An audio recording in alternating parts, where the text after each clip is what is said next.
Hope आप सब स्वस्थ होंगे, मस्त होंगे। तो आज हम आए हैं रामताल गार्डन। हालांकि जो रामताल गार्डन है वहाँ पर ताल जैसा अभी कुछ भी नहीं है। बता रहे हैं लोग कि वो अब सूख चुका है, लेकिन फिर भी एक व्यू पॉइंट है, वहाँ से जो व्यू है वो बहुत अच्छा आता है चारों तरफ का। तो बस एक बार, बाकी तो जाकर के ही पता चलेगा कि किस तरीके की वो जगह है, और बस फिर वहाँ जाकर आप लोगों से मिलते हैं।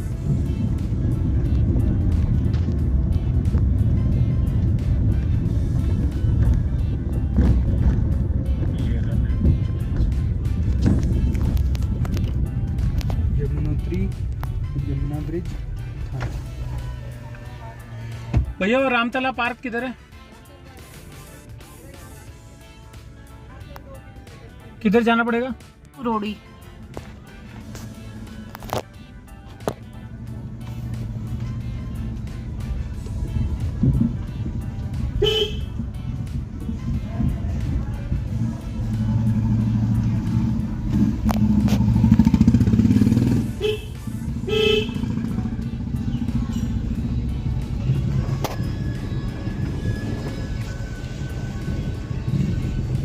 ये न्यू चक्राता बनाया जा रहा है यहाँ पे पुरोड़ी गांव के अंदर,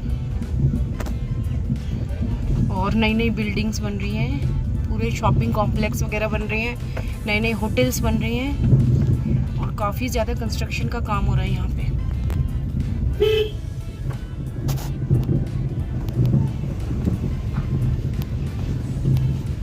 न्यू चक्राता के बारे में मैंने अपने एक वीडियो में जिक्र किया था, तो वही ये न्यू चक्राता है।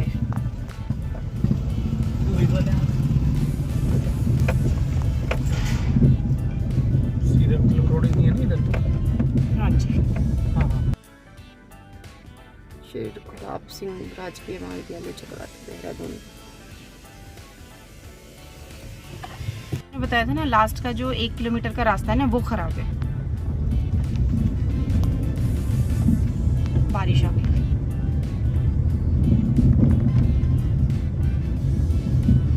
अब भाई बारिश का सीजन है, बारिश तो मिलेगी। शीशा भी गंदा हो रखा है।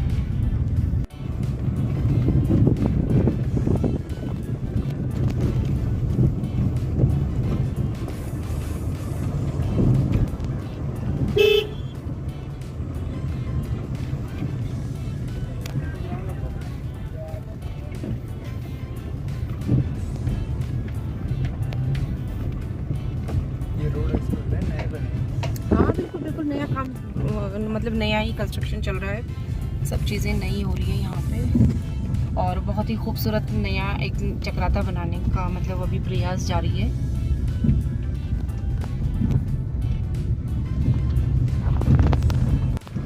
शीशे नीचे कर दो सारे बस। अब यहाँ तो एसी भी फेल है, इतनी ठंडी हवा है।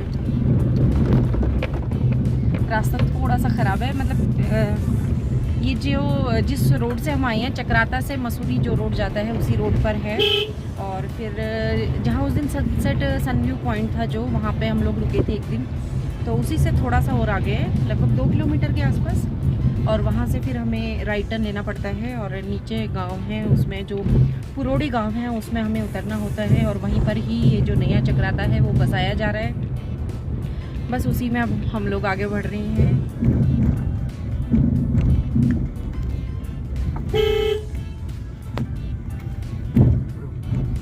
रामताल गार्डन किधर पड़ेगा? उधर? अच्छा उधर टॉप पर है। चलना है ये, इधर से घूम के आओगे ना, आगे बोर्ड लगा हुआ और सामने रामताल गार्डन वो जो ऊपर दिख रहा है। अच्छा अच्छा, टॉप पे 1-2-3 किलोमीटर आगे जाके पक्का रोड आ रहा है, वहाँ से इधर को। हाँ आप चाहे उधर से आ जाना। ये कच्ची सड़क है ना थोड़ी, हाँ, रास्ता सही नहीं है, वैसे गाड़ियाँ जाती रहती है, आप चाहो तो इधर से ही चले जाना। ठीक है ठीक। वो है सामने, ये कच्चा रोड है वाला जो क्वार्टर दिख रहा है ना। हाँ जी, ये टावर से नीचे वाली जो जगह दिख मंदिर सा है एक। ये जो मंदिर सा दिख रहा है, हाँ जी, यही रामताल गार्डन। नहीं तो ये वाला जो हम रास्ते पे जा रहे हैं, ये कच्चा रास्ता है।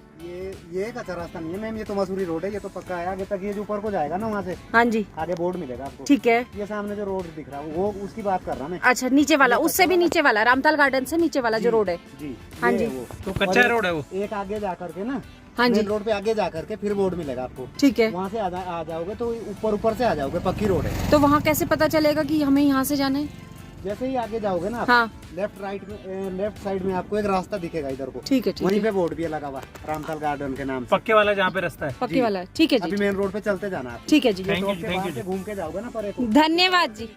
ठीक है, धन्यवाद। हाँ जी, ये मसूरी रोड।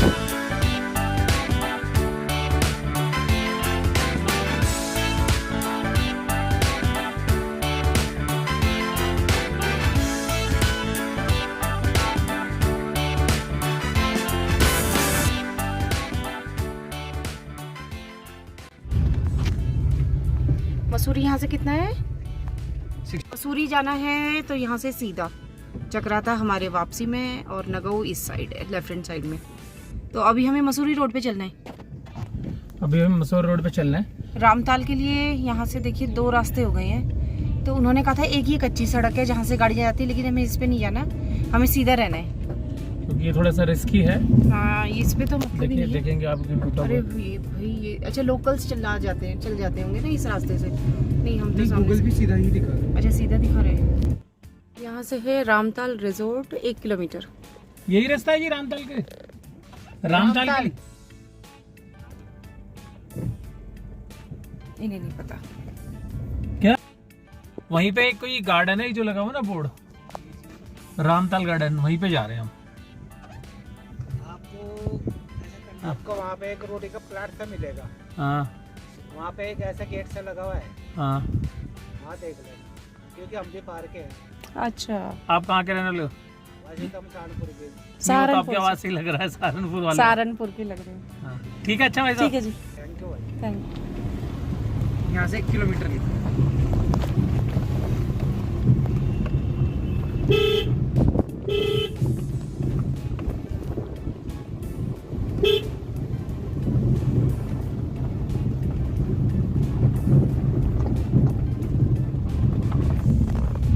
यश, ये वो रास्ता है 1 किलोमीटर जो कह रहे थे खराब है। द्वार तो इतना खूबसूरत बनाया हुआ है, पूरा बोर्ड वोर्ड लगा रखे हैं, होर्डिंग्स लगा रखे हैं, और उसके बाद का ये रास्ता थोड़ा खराब है। और ऊपर है गौ माता, घास चर रही है। यहाँ के ये पहाड़ है, उन पे घास ज्यादा है बजाय कि जो ऊंचे ऊंचे पेड़ होते हैं, जैसे कि पाइन ट्री स्पेशली जो होते हैं पहाड़ों पे। रुक जाओ, रुक दो, गाड़ी रोक दो। और ये पीछे वाला रास्ता जो है इस तरह।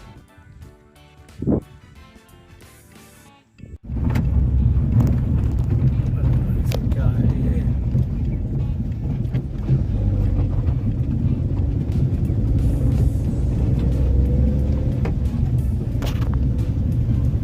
वहाँ ऊपर भी घर है। 600 मीटर।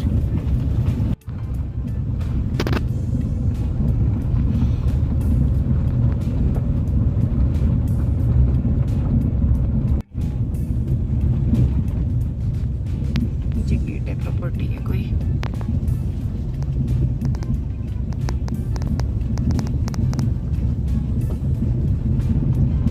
सामने गेट लगे हुए हैं, नीचे रास्ता है, इनसे प्रॉपर्टी है नीचे कोई। जगह जगह इस टाइप के पेड़। हाँ, नीचे है, हाँ बाइक्स खड़ी है, पूरी कंस्ट्रक्शन भी हो रखी है। हाँ, सामने ही चलना है। ये कॉटेज बनी हुई है यहाँ पे, रामताल रिजॉर्ट बनाया हुआ है। अच्छा, यहाँ पे ये शायद उस दिन सनसेट जो सन व्यू पॉइंट था ना, वहाँ से मुझे दिख रहा था, क्योंकि रेड कलर की रूफ थी और एक जैसे घर बने हुए थे। मैं वो बोल भी रही थी कि एक जैसे हैं तो घर तो हो नहीं सकते। ये तो है रिजॉर्ट या होम स्टे टाइप कुछ बनाए हुए हैं। कौन सा गार्डन? ये सब गार्डन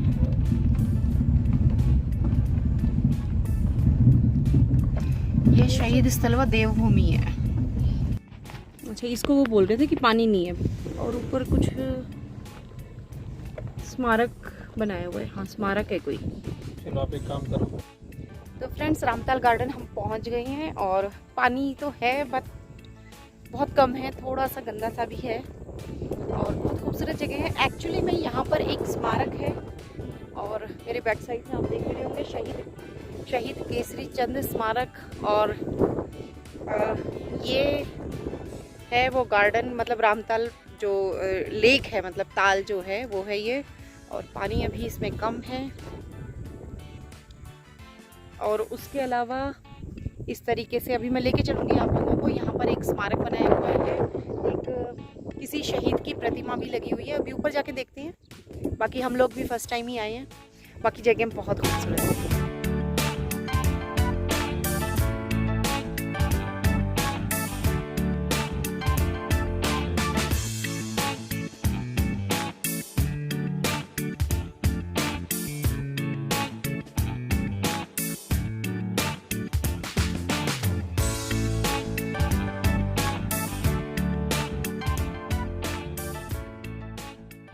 देखिए यहाँ पे भी हर जगह सोलर लाइट लगाई हुई है। हाँ, लाइटिंग का जितना भी सिस्टम है सारा सोलर बेस्ड है। तो एक बार ऊपर जाकर देखते हैं पहले क्या है।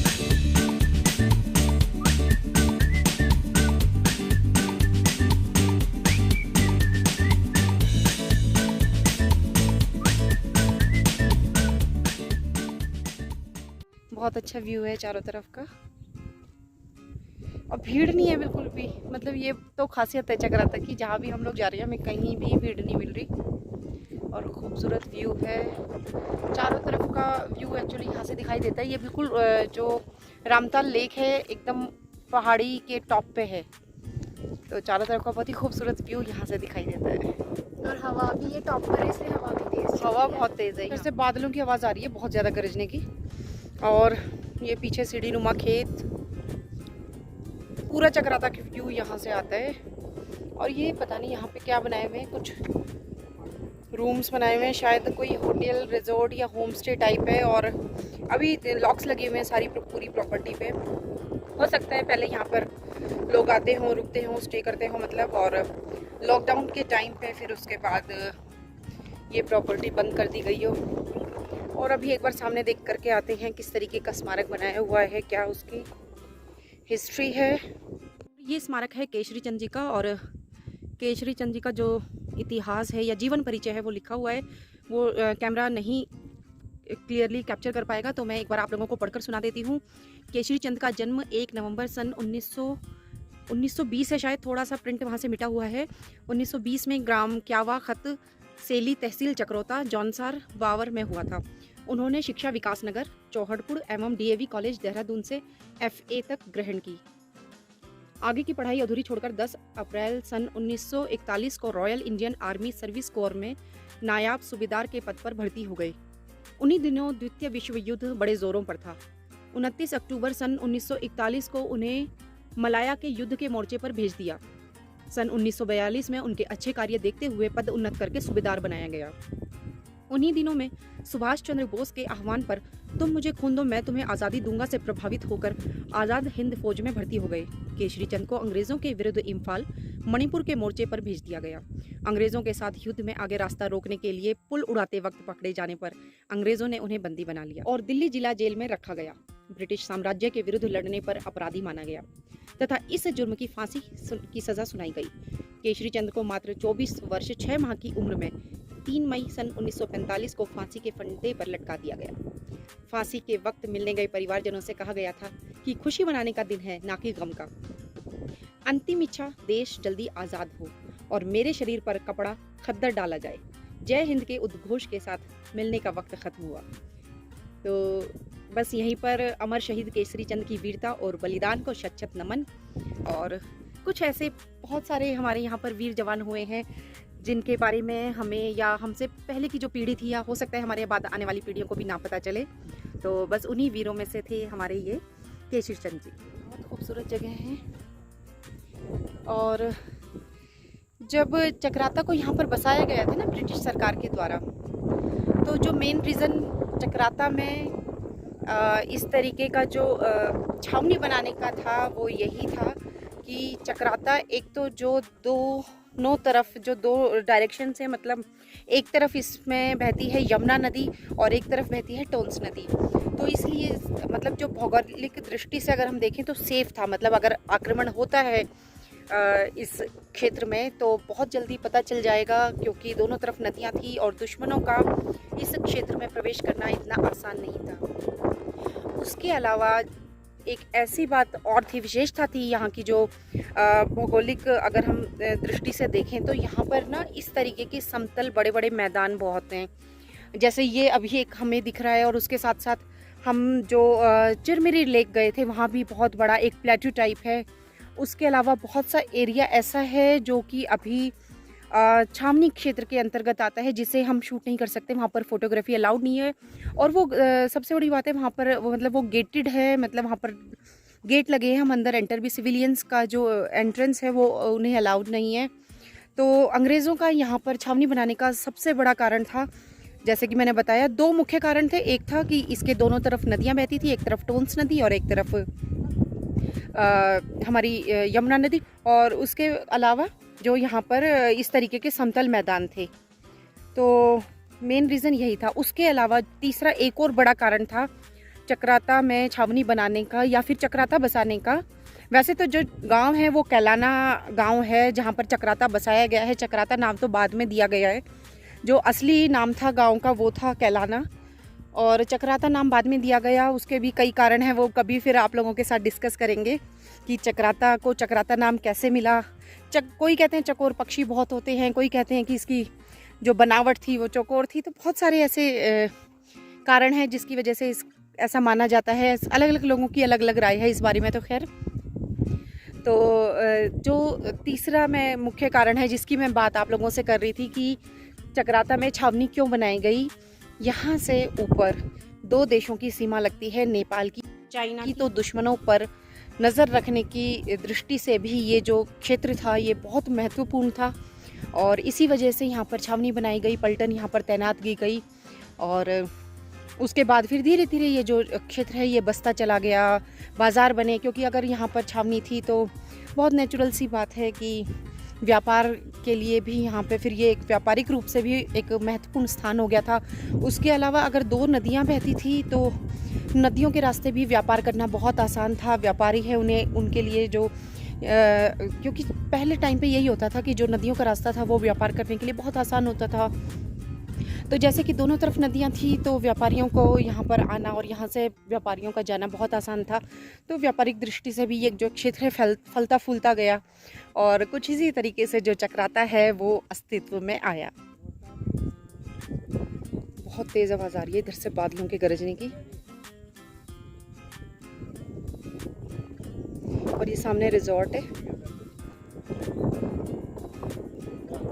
तो अगर स्टे करना भी हो तो यहाँ कोई दिक्कत नहीं है, बट मुझे अभी मैं श्योर नहीं हूँ कि यहाँ पर अभी टूरिस्ट होंगे, क्योंकि चक्राता तो बिल्कुल जुड़ा हुआ है, जो हमारा हाईवे है उससे बिल्कुल नज़दीक है। वहाँ पर ही अगर अभी टूरिस्ट इतने कम है तो यहाँ तो मुझे शक है कि कोई टूरिस्ट इतना अलग थलग पड़ जाता है। ये वाला जो क्षेत्र है जहाँ पर हम मतलब आज आए हैं, ये जो रामताल गार्डन है या रामताल लेक है या रामताल रिजॉर्ट, कुछ भी इसे कह सकते हैं। और इस तरीके का जो केशरी चंद जी का स्मारक है, तो इस जगह के बहुत सारे नाम हैं।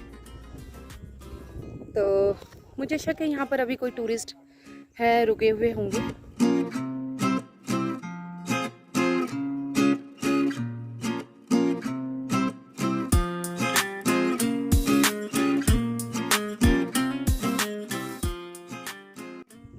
बहुत सारे हिल स्टेशंस देखे हैं, नैनीताल भी गए हैं, शिमला, मसूरी, मनाली, कुल्लू, कुफरी, मतलब पर जब इस बार जो हमारा चक्राता का स्टे कुछ अलग हट गया है हर बार वाले स्टे से, कुछ ऑफ द बीट है।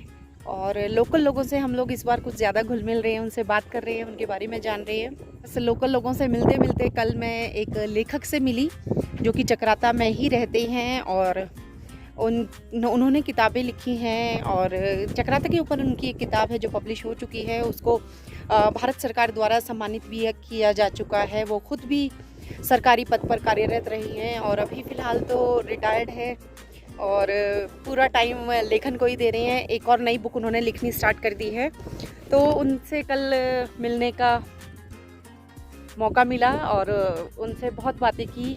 और जो चक्राता या चक्राता के आसपास का क्षेत्र है, स्पेशली जो जौनसर बावर का क्षेत्र है, जौनसर बावर वो क्षेत्र है जो यमुना नदी और टोन्स नदी के बीच का जो इलाका है जिसमें चक्राता भी आता है।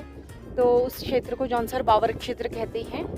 तो उनसे बहुत कुछ यहाँ के बारे में जानने का मौका मिला कि किस तरीके से जो यहाँ का जो एक तरीके की जीवन शैली रही है वो कभी ले आई रही है।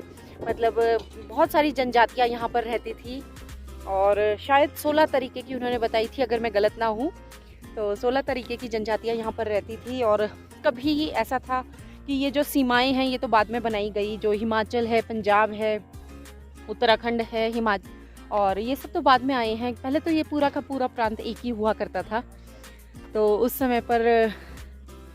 समय के बारे में उन्होंने बहुत बातें बताई। उसके अलावा महाभारत काल से किस प्रकार का रिश्ता रहा है इस क्षेत्र का, जो यहाँ पर लाखा मंडल एक स्पेशली एक क्षेत्र है तो ऐसा बताया गया है। और कि जो लाखा मंडल है वो वास्तव में लाक्षागृह है, वो वह क्षेत्र है जहाँ पर पांडव अज्ञातवास के दौरान रहे थे और जहाँ पर दुर्योधन ने उन्हें लाक्षागृह में जलाने की कोशिश की थी। उसके अलावा और बहुत सारी ऐसी जगहें हैं यहाँ पर जहाँ के हम कह सकते हैं कि जो पांडव हैं उनके साक्ष्य मिले हैं, उनके द्वारा स्थापित किए गए शिवलिंग मिले हैं और कुछ ऐसी गुफाएं मिली हैं जहाँ पर ऐसे शिलालेख मिले हैं कि पांडवों के यहाँ पर आने का मतलब एक तरीके से प्रतीक मिला है कि हाँ पांडव यहाँ पर आए थे। और बहुत ऑब्वियस सी बात है, सभी जानते हैं कि पांडव हैं वो अपने अंतिम समय में स्वर्गारोहिणी की तरफ गए थे। तो स्वर्गारोहिणी की जो पीक है वो भी यहाँ से दिखाई देती है चक्राता से। हालांकि अभी मौसम थोड़ा सा बारिश का है, इस वजह से बहुत सारी जो चोटियाँ हैं जो यहाँ से हमें दिखती है, जैसे कि बंदर पूंछ या फिर ये स्वर्गारोहिणी अभी दिखाई नहीं दे रही हैं क्योंकि बहुत ज़्यादा कोहरा रहता है, बहुत ज़्यादा धुंध रहती है। और तो ऐसे उनसे बहुत कुछ यहाँ के बारे में जानने का मौका मिला और कभी फिर से मौका मिलेगा ज़रूर उनसे मैं बात करूँगी। और बहुत सारी जिज्ञासाएँ अभी हैं इस क्षेत्र में जानने की, क्योंकि मुझे ऐसा लगता है कि जो ये चक्राता वाला क्षेत्र है ये कहीं ना कहीं जो हमारी जो टूरिज़्म इंडस्ट्री जिसे हम कह सकते हैं उसमें इसको बहुत ज़्यादा तवज्जो नहीं दी गई, थोड़ा सा पिछड़ा ही रहा ये टूरिज़्म के मामले में। और कुछ इसकी थोड़ा सा ये था कि छावनी क्षेत्र है तो बहुत ज़्यादा बाहर के लोगों का यहाँ पर आना इतना पॉसिबल नहीं हो पाया या बाहर के लोगों का बिज़नेस करना यहाँ पॉसिबल नहीं हो पाया। और इसी वजह से अभी रास्ते में मैंने आप लोगों को दिखाया ये जो सरकार द्वारा नई पहल की गई है कि एक नया चक्राता बसाया जा रहा है, यहाँ के लोगों को भी नए अवसर मिले, टूरिज़्म इंडस्ट्री का फ़ायदा उन्हें भी मिले, बाहर के लोगों को भी यहाँ का जो कल्चर है उसको जानने का मौका मिले, यहाँ की जो खूबसूरती है उसका मज़ा लेने का मौका मिले। तो उसके लिए जो नया चक्राता बसाया जा रहा है वास्तव में सरकार की बहुत अच्छी पहल है।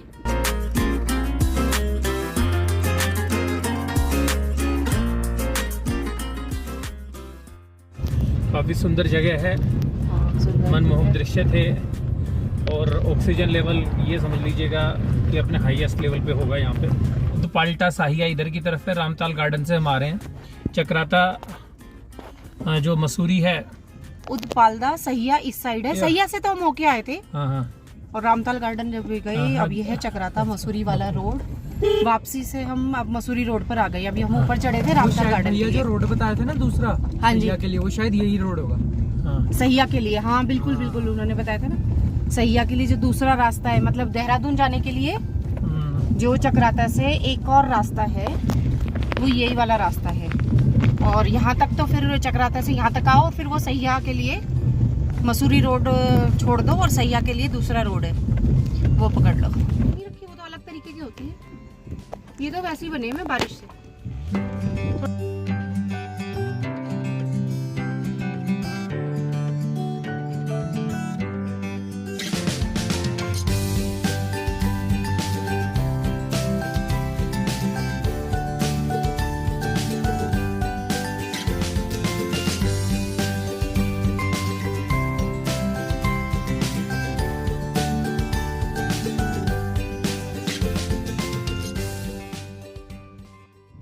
चक्राता है यहाँ से 9 किलोमीटर, पुरोड़ी है 3 किलोमीटर, बिरमऊ 3 किलोमीटर।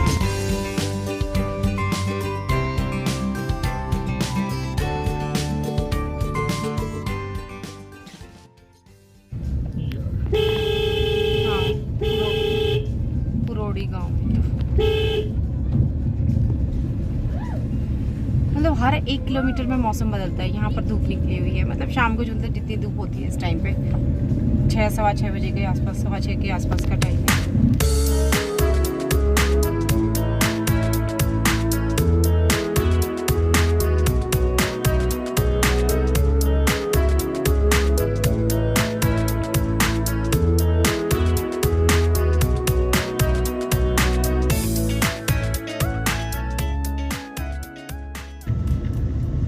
ये यहाँ पर नेचुरल वाटर है, स्प्रिंग वाटर। नहीं, हम तो लेके आए अपना पानी। हमें देख के चिल्लाया है। यहाँ से पानी भर रहे हैं लोकल। अच्छा, गाड़ी में आए हुए हैं वो लोग, कैंस ले लेके और गाड़ी में आए हुए हैं।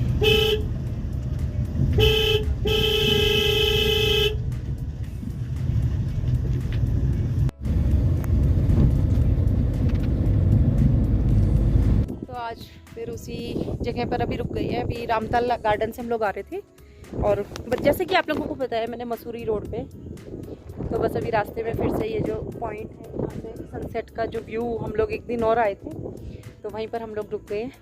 तो अभी अभी आप लोगों ने रास्ते में देखा यहाँ के जो लोग हैं, मतलब आपको यहाँ पर घोड़े, खच्चर और गाय, बकरी, भेड़ बहुत ज़्यादा मिलेगी यहाँ पर रास्ते में देखने को। गाँव जो मतलब जैसे जैसे चक्राता से और ज़्यादा हाइट पे हम लोग चढ़ेंगे तो इस तरीके के जो पालतू पशु हैं वो बहुत ज़्यादा देखने को मिलेंगे आपको आसपास।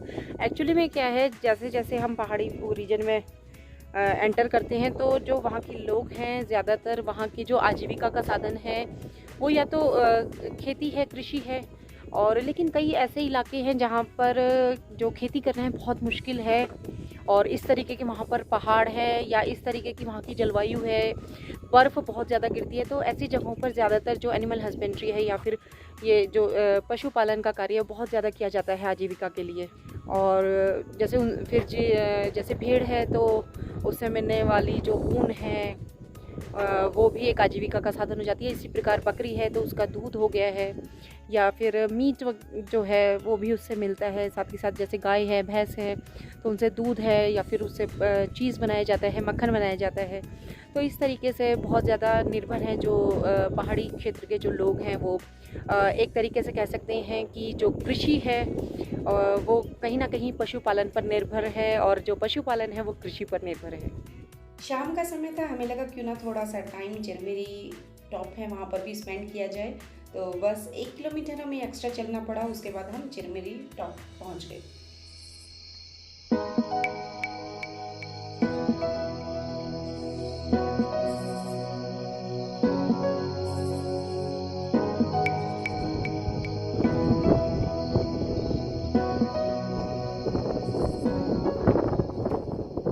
और ये सुंदर खूबसूरत घुमावदार रास्ते, और सबसे अच्छी बात है, मैं जो बार बार बोल रही हूँ आप लोगों को कि जो यहाँ की पहाड़ है ना, मैंने यहाँ पर मतलब बहुत ऊंचे ऊंचे पेड़ नहीं देखे। तो उससे क्या होता है, जैसे पेड़ होते हैं तो जो विज़न है वो हम लोगों का ख़त्म हो जाता है, दूर तक हम नहीं देख पाते। लेकिन यहाँ पे इन पहाड़ों में ऐसा नहीं है, दूर तक आसानी से आप लोग देख सकते हैं। और ये आपको पहाड़ दिख रहे होंगे, मतलब ये है, फिर ये है, फिर ये, और उसके बाद उधर भी आपको अगर थोड़ी सी यहाँ पर कुछ दिख रही है पहाड़ की, तो वो वाले पहाड़ हैं जो हमेशा बर्फ़ से ढके रहते हैं पूरा साल। अभी दिखाई नहीं दे रहे हैं क्योंकि सीज़न ये है, मौसम ऐसा है, धुंधल का सा हल्का रहता ही है। खूबसूरत नज़ारा एकदम।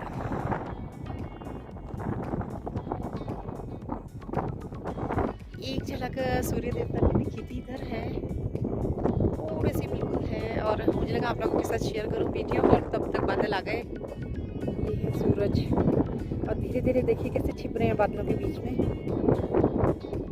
धीरे धीरे धीरे आते जाते जा रहे हैं बिल्कुल बादल, मतलब सूरज भगवान तो क्या जा रहे हैं, बादल उनके ऊपर आते जा रहे हैं। बहुत ही खूबसूरत नज़ारा।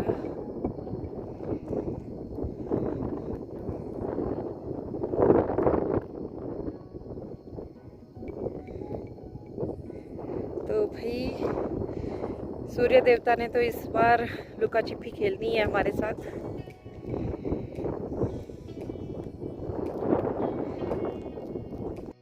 यहाँ पे शायद बच्चे खेल रहे हैं और जहाँ तक मुझे लग रहा है क्रिकेट खेल रहे हैं वो।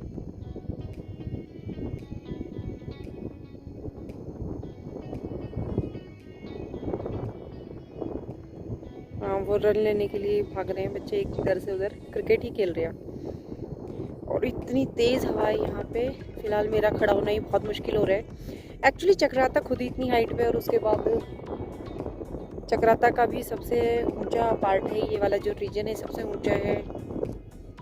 तो और ऊपर से खुली हवा है चारों तरफ से, एकदम प्लेटू टाइप है, बहुत खूबसूरत नज़ारा। ये भी थोड़ी देर के लिए दिखते हैं सूर्य देवता भी, मैं कह रही हूँ पूरी लुका छुपी खेल रहे हैं हमारे साथ। जिस दिन से आए हैं कुछ देर के लिए निकलते हैं और फिर एकदम से बादल उनको अपने आगोश में ले लेते हैं।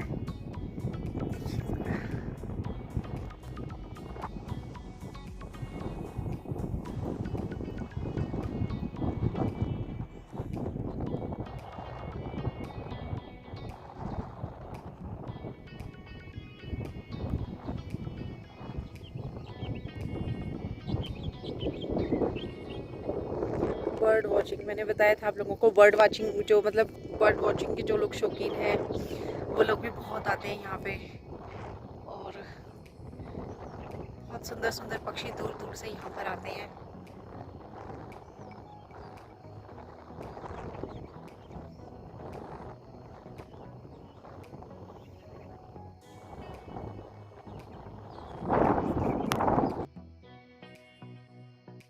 नीचे रख दे, ऐसे नहीं खाएगा वो, नीचे रख दे। अरे रे रे, हाँ ये मस्ती कर रहा है, इसको क्या खिलौना समझ रहा है ये? नहीं जा रहा। वो ले गया। अरे भैया ये तो बहुत समझदार निकला।